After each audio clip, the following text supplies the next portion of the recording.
All right, Shalom. I'd like to start off by giving all praises to Yahweh Ba'Shem Yahushai, Ba'Shem Rakah HaKodash. Double honors to the elder apostles of GMS, excuse me, who rule well. And also honor and salutation to you other brothers that are out there teaching the word of sincerity and truth and who make up the hopeful elect. All right, so today I want to talk about Joel, the 3rd chapter. Not all of it, but a specific piece of it. I have a couple of articles here that go in conjunction with what Joel, the 3rd chapter, says, and I wanted to talk about that today. Reason being, with this, I guess it was a part of it was because of this Black Panther movie that came out. I wanted to talk about the transatlantic slave trade, but I think there was a couple of different thoughts that I had that Lord's will I'll be able to develop into other shows. This is just kind of like the first installment of it, speaking of the transatlantic slave trade, So this is what I want to do. But I wanted to say this, that growing up in Christianity, there's certain things that you read, right? You know the John 3:16, you know about Jesus, so-called, as the world calls him, Jesus Christ dying on the cross. These are, you know about Abraham and Isaac and Jacob, and about what else did you learn in Sunday school? The 3 wise men. It's just this set curriculum that you learn when you're learning the Bible by way of Christianity, right? But coming into the truth, I started to realize, even still to this day, you realize that there are a lot of things that get skipped when it comes to the scriptures. You got Obadiah, which is a pertinent prophecy about what would happen to the Edomites. Revelations 18 also goes along with that. Jeremiah 51 and Isaiah 60, and there's all all this content in the Bible, and they stick to those main things, and this is what gives us the upper hand when it comes to understanding the scriptures as compared to what the Christians understand, because we didn't skip none. We learned from our elder apostles, because they gave us 100%. We now know 100%. We give 100% as far as the content is concerned. So we read everything. We didn't leave any stone unturned when it came to learning the scriptures, and that's what gives us the upper hand, because they know the scriptures. You can see that they know the scriptures. You got a guy like what's the guy's name that went to the Dallas camp recently? Jesus is the Word, right? He was quoting those scriptures, man. But because they only learn in compartments, they're never able to sew the whole picture together. Like for instance, if there's a 1,000 piece puzzle that I buy, right, and they only give me certain pieces, right, the whole picture I won't be able to put the whole picture together, right? You're gonna need every one of those little pieces to complete the picture and make it make sense, so the picture can be clear, right? So again, they know certain scriptures, but they don't get the whole picture, and Joel is no different, right? Joel is very specific in a lot of things. One, in some prophecy that has already happened, which was the transatlantic slave trade, right? Joel wrote of that. I'm sorry, I'm mumbling over my words here. Forgive me. But Joel wrote of this slave trade, hundreds of years before it even happened, thousands of years even before it happened, right? And then it happened, okay? And then, the Lord then talks about, because of that transatlantic slave trade, what he was going to do to the players in that story, right? He talks about, gathering them into the valley of Jehoshaphat and returning their recompense, right? So, Joel, the 3rd chapter, namely Joel, the whole book is great, but the Joel, the third chapter, namely, has a lot of meat in it. So I just wanted to talk about the transatlantic slave trade portion. Like I said, I got a couple of excuse me, still getting over this cold here. But like I said, I got a couple of these articles that I got pulled up, and I'm just there's a lot when it comes to the transatlantic slave trade that that I can't say we.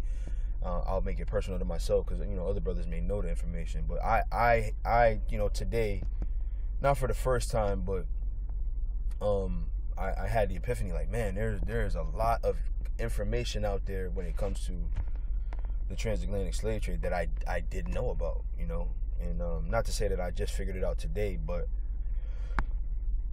a big part of it, was the elder apostles teaching us about Joel, the third chapter. And now that we kind of got pushed out of the bird's nest, if you will, those of us who've been in around 9 to 10 years, you start really getting in and diving into these different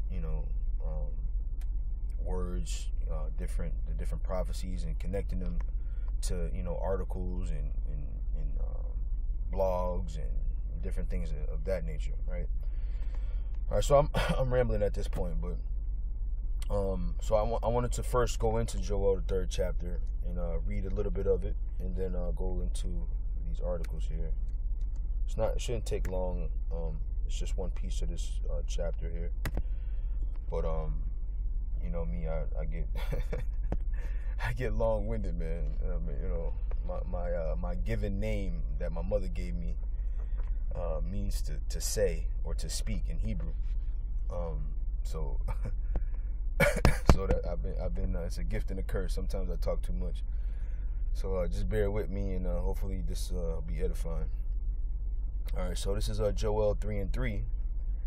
It says this. Matter of fact, let me jump up and see what it says in the verse above.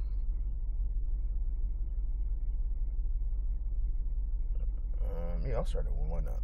No, this is Joel 3:1. It says, "For behold, excuse me, in those days and in that time, when I shall bring again the captivity of Judah and Jerusalem, I will also gather all nations and will bring them down into the valley of Jehoshaphat, and will plead with them there for my people and for my heritage Israel, whom they scattered among the nations and parted my land."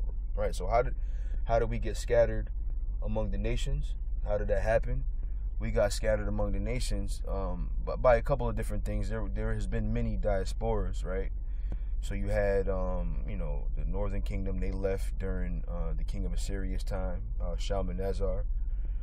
There's been other times that we left, like when you had the Greeks going in and taking over our land. You had a lot of our people leave at that time. Even during the Babylonian captivity, when they were taken by the Babylonian king, some people fled to Spain. Some people, stayed in the area known as Babylon. So there's been many things that have dispersed our people or scattered our people. But the most brutal of those has been the transatlantic slave trade. Okay, they took us after 70 AD. A lot of our people went down into Africa, which you can get that from the book From Babylon to Timbuktu. Or you can it even touches on it a little bit in the book The 13th Tribe by Arthur Koestler, where a lot of our people had fled into what was then known as Khazaria for refuge. Okay, so that touches on it a little bit too. But basically what I'm saying, in that time, the transatlantic slave trade was what scattered our people most brutally. Okay, so it says and they have cast this, and this is the important part, because I'm going to read this article that talks about this. It says, and they have cast lots for my people. Right. So when you cast a lot, what is that? It's like you bidding on something, right? Like, for instance, if you when you think of they had this show out, it's kind of died away now, but Storage Wars, where you got all these people bidding on these different storage lockers, and you hear the guy, oh, what's this locker? 29, 39, 39, 39. Ooh, do I got 39 over here? Do I got 39 over there? 39, 39. Do I got 40? Do I got 40? And that's they're bidding on these lockers. Well, the same thing happened during the transatlantic slave trade, where they would be on these auctioning blocks, and you'd have this this Edomite opening Jake's mouth and showing how good the teeth were, and shake him up a little bit to show how sturdy he is. Look at this strong buck. Who wants this buck? And then they would bid on Jake, man. And matter of fact, they had this show. I forget what channel it was on, but I watched the first season of it. The second season was kind of poop. But the first season, Underground was the name of it, and they showed you how they were bidding on these different Israelites, these different Jake that were being traded in slavery. Then there's also the movie that's more recent. What's this movie here? Get Out. You have this movie Get Out, and they showed you how they bid on different Jake in that movie too. Right? So that's what it means when it says cast lots for my people. They were bidding on them, right? So it says, and have given a boy for an harlot, and sold a girl for wine that they might drink. Yea, and what have you to do with me, O Tyre and Zidon? Now, Tyre and Zidon are ancient Hamites, right? The ancient Africans who played a big part, as you're going to see when I read these articles, who played a big part in the trading of Israelite people into the hands of so-called white people, by way of Portugal, by way of Spain, by way of England. It was a big part of us being sold into, because Israelite slaves came from everywhere, because again we had been dispersed, and we were in all kinds of lands. A lot of us came from Spain, a lot of us came from Portugal, right? A lot of us, and then if Lord's will, if I get into it, the Arabs had a big part in, before the transatlantic slave trade. The Arabs had already kind of delved into trading with people, which were Israelites, and they brought a lot of us into India, right? They brought a lot of us into what they know as, what they call the eastern coast of Europe, right?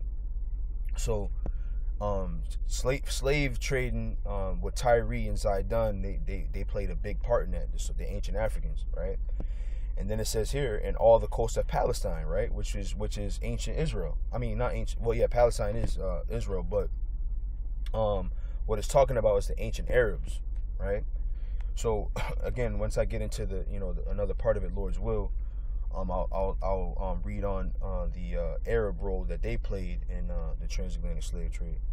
But these two parties were integral in capturing so-called black slaves or African slaves, which were Israelites, and selling them to so-called white people, right? Which is what this chapter talks about, right?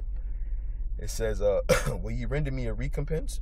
And if you recompense me swiftly and speedily, will I return your recompense on your own head? Because you have taken my silver and my gold, and have carried into your temples my goodly pleasant things.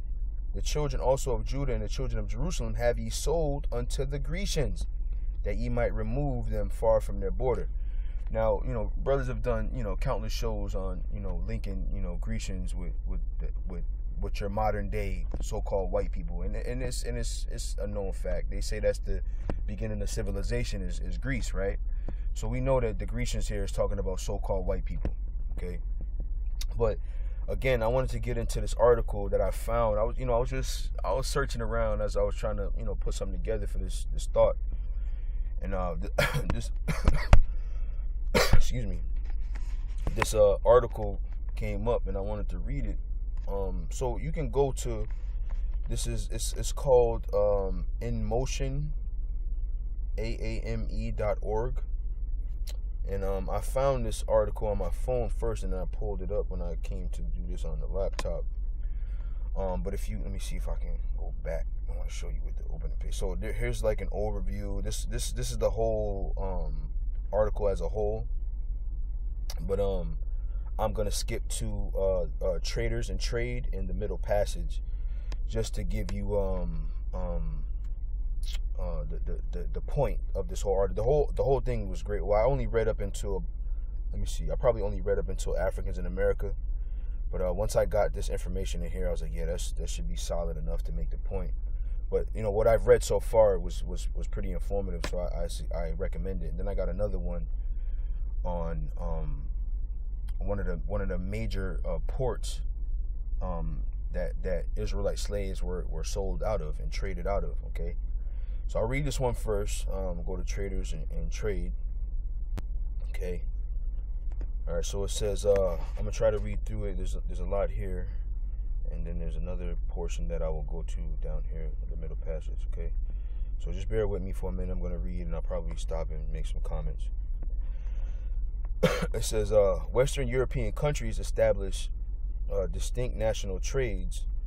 The European port cities most involved in this growth industry were Bristol, Liverpool, and London in England, Amsterdam in Holland, Lisbon, the Portuguese capital, and Nantes, I think I'm saying that wrong, but that's okay, located in western French coast. Okay, it says here, on the African side, most captives were traded from only a few ports. Luanda, which is Angola, right? Which if you watch, there's a show that I forget the guy's name. I think he was a Harvard professor. And this is the guy that got arrested for trying to get into his own house. I forget the guy's name. I wish it would come to me. But if you watch that show and you watch the episode that Chris Tucker was in, he found out that his ancient family line came from Angola. That's where he was sold from. And then when he was with them, man, he looked like them. I was like, man, because Jake, we got a different look than him. But when he was with them, I was like, man, that's his people, man. And you could see like how at peace he was being there, man. Like, and granted, Africa's not our home, but if finding something out like that is heart wrenching. It makes you feel good. So it says Wida, right, which is a rendition of how you say Judah, and that's going to be important because this African kingdom that was heavy in selling our Israelite slaves was selling them from here in Wida, right? Which is, it says Bite of Benin, which Benin is another way of saying Bunyamyan, right? Which is Bunyamyan, I think, is son of the right, okay, or Bunyam, right? Which is sons, okay. So it says Bani, Bite of Biafra, and the adjacent castles of Karamantan and Winneba on the Gold Coast accounted for at least a third of the Africans transported to the Americas. Other major ports included Old Calabar, Bight of Biafra, Benguela, southern Angola, Cabinda, north of Congo River, and Lagos, and the Bight of Benin. These 9 ports accounted for at least half of all the Africans deported to the Americas. You see? Okay? So it says here, moving down, it said the European countries attempted, though not successfully, to regulate the trade by chartering various national companies established under royal decree or parliamentary order. But these efforts to create monopolies such as England's Royal African Company, RAC, were soon undermined by private merchant companies and pirates who opened up new markets in the Bight of Biafra in the northern Angola coast and challenged the RAC on the Gold Coast in the Gambia. Okay, let me see. I think there's a little bit something else I wanted to read in here. Right, here it goes right here. Let me see. I'll read into it. It says, each of the nations in their slave ports experimented with innovative marketing and trading techniques. Sometimes this competition required the maintenance of trading depots and forts, the slave castles or factories, as was the case in the Gold Coast and the Bight of Benin, as well as in lesser ports along the upper Guinea coast, Senegambia, and Angola. Okay, so listen to this. It says, the trade was propelled by credit following outward from Europe and used by merchants to purchase men, women, and children in West Africa. They advanced goods and credit in lieu of payment in captives. The wares sent to Africa in exchange for captives included those that could be used as money. Cowrie shells, strips of cloth, often imported from India, iron bars, copper bracelets, manillas, silver coins, and gold, right? These goods also had value as commodities. Cloth could be turned into clothing, iron into hoes, and other tools. Consumer goods included textiles, alcohol, and jewelry, right? So if we go back, right, it says here, let me see, where does it say it? Let me see, right here, verse 3. And they have cast lots for my people, and have given a boy for an harlot, and sold a girl for wine, right? Isn't wine alcohol? You see, that they might drink. You see, so that was a big thing. So, like, the only ones that really wouldn't buy slaves with alcohol were the Arabs, because they weren't they weren't into drinking back then. But I'll tell you what they did buy though. They bought some handsome youths. So they had their part, and I'm Lord's will, like I said, I'll get into their part in it. So let me see if there's anything else in this one part, and then I'll go over to the next one. Let's see here. See, so it says alcohol and jewelry. Their importation supplemented but did not replace the local production of these items. Alcohol was regarded as a luxury, except in Muslim communities where it was prohibited. Okay, so let me see.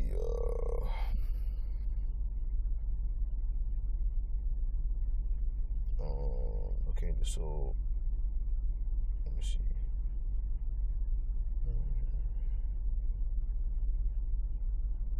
All right, so I want to read this one paragraph here, and then maybe even the one after that. So let me see.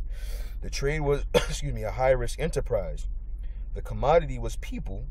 They could escape, be murdered, commit suicide, or fall victim to epidemics or natural disasters. Local traders could disappear with their payment and never produce the captives stipulated in the contract. Since the slave trade went across political and cultural frontiers, there was little recourse to courts and governments in the event of commercial dishonesty. No international court or judicial system existed to handle the extraordinary violations of human rights that defined every aspect of the slave trade. Okay, the slave trade was driven by both demand and greed. Okay, it says the customers in the Americas who could afford it desperately needed labor and did not care how it was obtained. Traders could benefit immensely from theft, plunder, kidnapping, ransoming, and the sale of human beings and commodities, right? See, so that's trade, right? So this is when you read Joel, the 3rd chapter, this is what it's talking about. People being used as commodity, people being used as a form of something that you can barter with, man. And who was that? Those were Israelites. So those people that are so-called African slaves were really Israelites, man. The scriptures prophesied about it. Okay. So I think that's it. I want to go to this other one because there's an important part in here that I wanted to read. You know, let's see.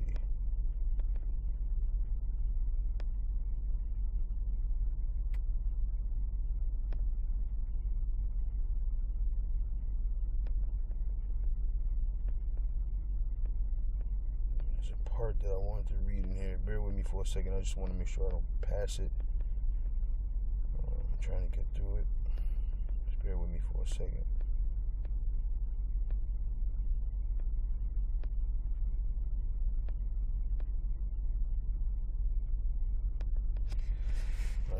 I'll read through it. Hopefully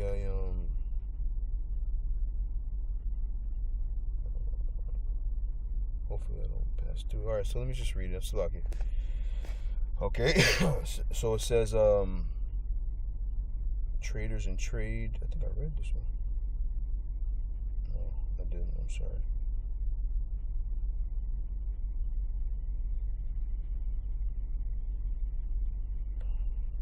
So it says, oh, I see what happened. All right, this is the middle passage. It says, on the first leg of their 3-part journey, often called the triangular trade, European ships brought manufactured goods to Africa.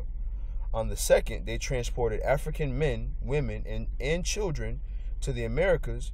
And on the third leg, they exported to Europe the sugar, rum, cotton, and tobacco produced by the enslaved labor force. You see? There was also a direct trade between Brazil and Angola that did not include the European leg. Traders referred to the Africa-Americas part of the voyage as the Middle Passage, and the term has survived to denote the African ordeal. Well over 30,000 voyages from Africa to the Americas have been documented, but numbers and statistics alone cannot convey the horror of the experience. However, the records provide detailed information on some aspects of the tragedy. Okay? The dreadful Middle Passage could last from 1 to 3 months and epitomize the role of violence in the trade.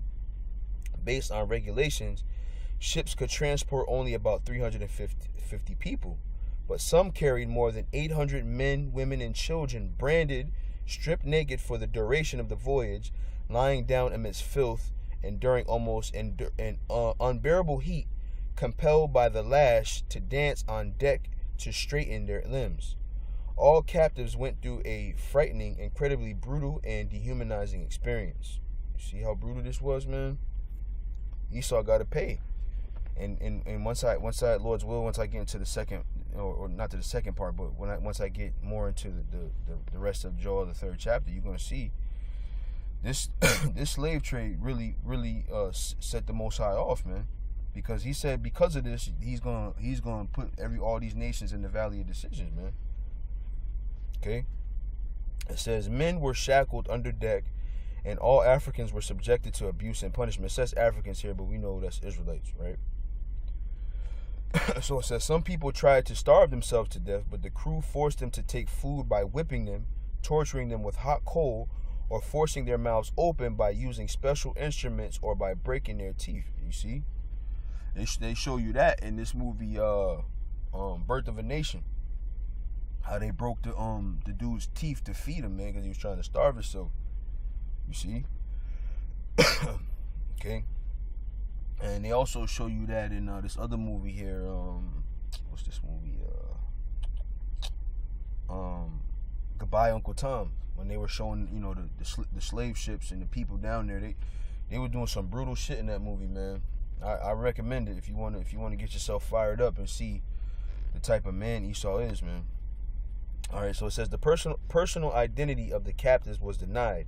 Here's the part I want to get. I'm glad I didn't read over it. Women and boys were often used for the pleasure of the crew. You see? And it says here in Joel, right? It says, and have given a boy for an harlot. You see? So what was this talking about, man? When you read Joel, the 3rd chapter, it's talking about the transatlantic slave trade. Okay? This is the only time this happened to people, where they were sold as a commodity, where they were traded and bartered, as goods, man. This is the only slavery that's happened to. Other slaveries have been due to a kingdom taking over another, and then ruling over the people and making them pay tributary, right? But this slave trade took the people and used them, like when you see this movie, not The Road, but the Book of Eli, right? You had that guy, when he went into the store to get, I forget what he was going to buy, but he had some wet naps. The dude asked him, did he have some chapstick? He said, no, cat oil, same thing, right? So that bartering system was what was being done. But basically, that's what trade is. I give you one thing, you give me another. But in this case, in the transatlantic slave trade, people were used. Okay, so let me read a little bit more of this, and then I want to go to the next thing, or maybe I'll break it up because there's a lot of reading. Yeah, that's what I'll do for sake of time. So since I'm about 30 minutes in, so since I'm about 30 minutes in, I'll get back to doing what I was doing. I'll read the next article on another show, Lord, if the Lord allows me to do so, And then again, like I said, I want to get deeper into Joel, the 3rd chapter. But, excuse me. But, as you can see from what I've read so far, Joel, the 3rd chapter is definitely talking about the transatlantic slave trade, okay? So with that, I hope it was edifying. You know, again, I'm sorry if I was too long-winded. I just wanted to, you know, share that thought that I was having. So I want to give all praises to Yahweh B'Hashem Yahweh Shai, B'Hashem Rakah HaKodash. Double honors to the elder apostles, the GMS who rule well, and also honor and salutation to those of you who make up the hopeful elect, who are teaching the word in sincerity and truth. And with that, I say shalom.